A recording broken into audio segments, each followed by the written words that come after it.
My name is Maria Soyla Enriquez. My pronouns are she, her, hers. I identify as a Mexican American and a Latina. Do not call me white.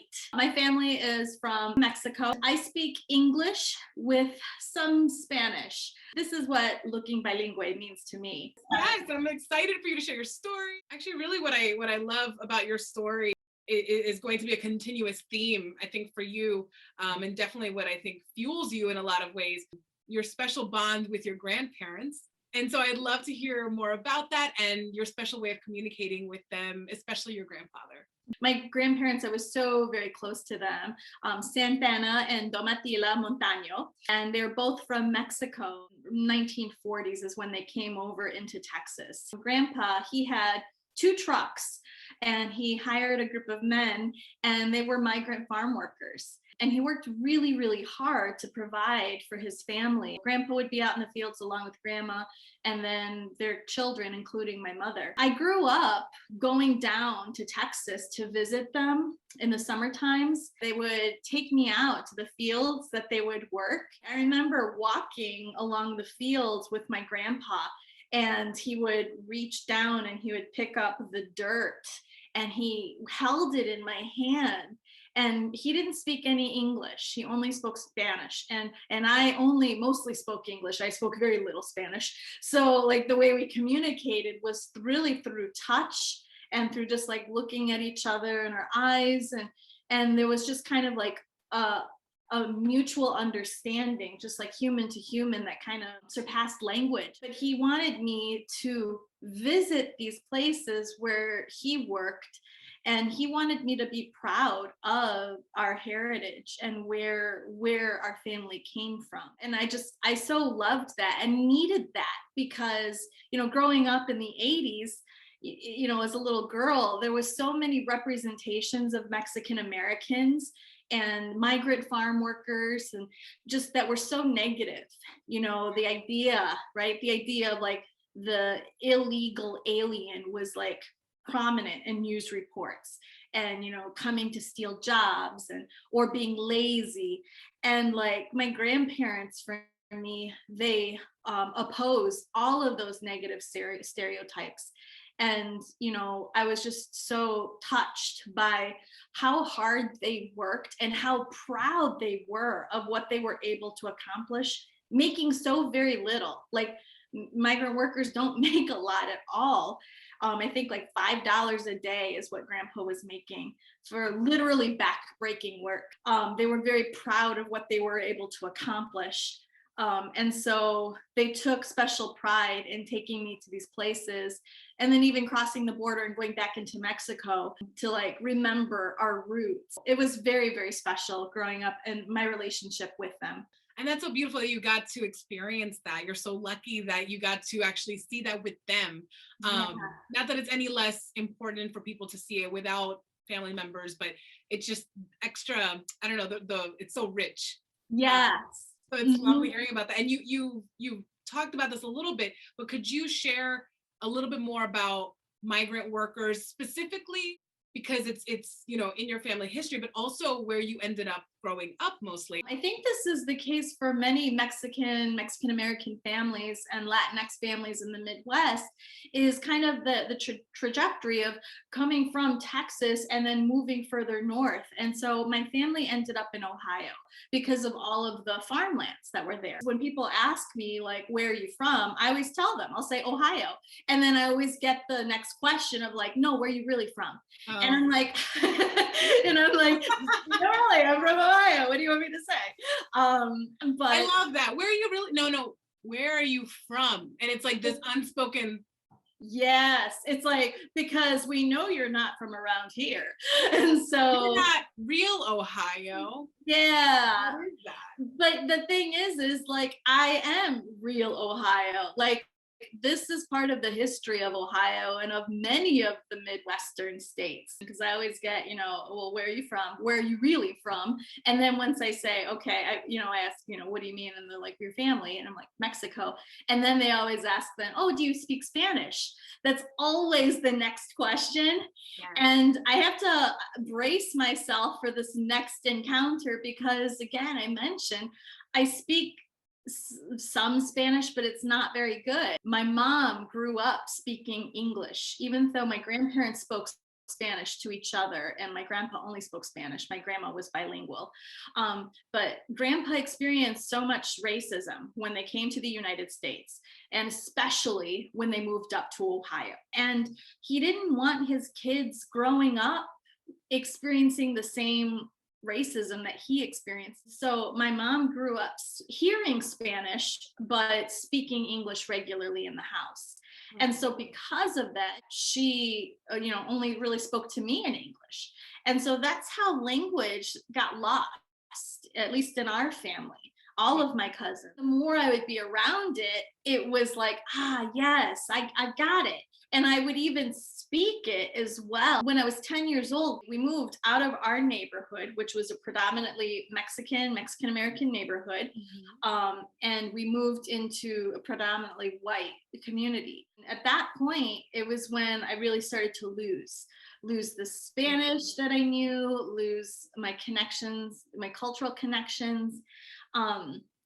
And it was just tough. And it was tough for all of my cousins, because that was kind of like what it was for all of us. Right. I think our parents all had the idea of, in order to provide a better life for our kids, we need to move them into good school districts, or like these kind of good neighborhoods, and not the poor neighborhood that I first grew up in. Like, we were a community, knew each other. And we shared our culture with one another. But once we moved to the white neighborhood, and apart from each other, no? Like, yes, that's right. Like, you moved, like, as a unit, you moved to different places, and literally it was this nucleus, right? Exactly. Because like, when mom and I, the house we were in, my aunt and uncle and all my cousins were literally 3 houses down. And I would like walk to their house all the time and hang out and play, and we'd go back and forth. And then we knew all of the other families in the entire block. That's how, for me, my connections got lost. Going back to what I was saying earlier, when a person follows up with the inevitable question, well, do you speak Spanish? Like, everything that I just said is really hard to explain in the fraction of a second. And yet it just, when I say, no, not really, they're always inevitably disappointed in me. Like, what? Oh, you should. I get thank you. Yeah, regularly I get, oh, you should speak Spanish, or why not? And it's so, how can I possibly, everything I just shared with you, how can I possibly explain all of that? And also, does the person really want to hear all of this, or they just want me to meet some expectation? Yes. Yeah. Like, right. And the funny thing is that I wonder what they think, right? Because I don't even think they understand. And I'm not taking away accountability, but it's almost like, where do we learn this repetitive notion? How, this is learned behavior, learned language. Some people will be like, well, it's cultural and we know what we really mean, but we're saying, yeah, but what are you doing as a result of using that language and being careless and allowing it to continue to mean that? Once we realize what that entails, maybe they become more aware of, these expectations that they really don't actually have. Like, deep down inside, your Spanish level does not affect their life at all. No, it doesn't. Without taking into account all of the political reasons why language is lost, Spanish language is lost in generations. Yeah. Like, again, going back to what my grandpa said, to his children, speak English in the home, don't speak Spanish.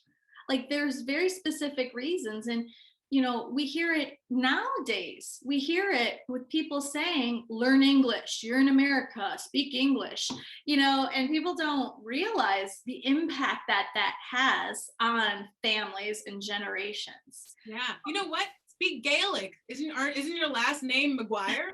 Exactly. So Jade, I swear, that's my response when somebody, I've prepared, when somebody asks me, do you speak Spanish? I say, no. Oh, why not? And I asked them, I said, well, do you speak German? And I'm like, your last name is, you know, Dieter, whatever. It's like, do you speak German? And then they have to then justify instead of making me justify. Let's do this. Yeah, I was like, I'll make you justify and make you think, why don't you speak your mother language? Maria, how does Maria define culture? Yeah, culture is fluid because I'm fluid. Like as a human being, I'm constantly learning and evolving. I reconnected. I felt like I really started reconnecting with my culture and my cultural identity when I moved to Chicago in 2008, and I started working with Teatro Luna. Which is an all-Latina, a pan-Latinx theater company. It was such a beautiful process of working with these women who were theater artists like myself, this beautiful variety, like all different skin colors as well, because that's the thing with Latinx culture, like we're pan-racial. It was really eye-opening to me to see so many nuances within Latinx women. And I heard from other women who had my same experiences, who were like second or third generation, didn't grow up speaking Spanish, oftentimes felt less than. And hearing that other people had those same shared experiences, I was like, oh, wow, there's a whole group of us within the Latinx demographic. And how lucky that, you know, you were so attracted to the theater, such an expressive art form that really asked you to dig deep in, go places you've never been, places you never thought you could go. What a great vehicle and tool to be able to explore your own culture while also being surrounded by people that have similar experiences to you. Absolutely. And it was beautiful because we were able to like write our own stories, and we would craft our own shows. And so exactly what you said, Jade, like I was thinking about like, what does it mean for me to be Latina? What are the things that we did in my family that helped me to feel connected to my Mexican Americanness? And then the things that I wasn't as familiar with, I learned from the women that I was surrounded by. Yeah. And even language, like we would perform shows in, you know, Spanglish. And so it gave me a chance to like practice some of my Spanish. Like I would learn Spanish as I would learn like theater lines. Like these were my lines that I had to learn. And it was such a joy to kind of use theater as a way of reconnecting to my culture. And what a great, I mean, I'm biased because this is what I do, but what a great way to learn language, theater, because that's also something that's really, really great that a lot of people do not realize, is that this is a way to step into other shoes, to be able to experiment outside of being Maria necessarily, and or being Jade, and stepping into other shoes. And now I'm somebody that speaks Spanish. Now I'm somebody that speaks in Spanglish and also has all these other character traits, or Yes. And I can play with that, and I can experiment, and I can look at this and now become this and make that language feel natural to me. I mean, there's so many processes of theater. Again, I'm biased, but there's so many processes of theater that really allow for you to play and learn, but learn as somebody that maybe started walking and talking in that language, in that character, in that role. Yeah, you're absolutely I'm biased right there with you, Jade. Yeah, I so agree, because I feel like what theater allows is two things. It's the freedom, because you keep talking about like playing, and I'm like, yeah, because you're free to play and explore and create, and there's also a safety there.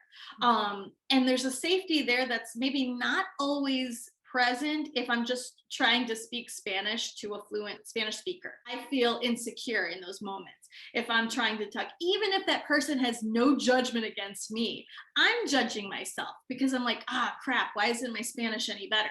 Right? I know, isn't it the worst? It is. But I'm like struggling and trying.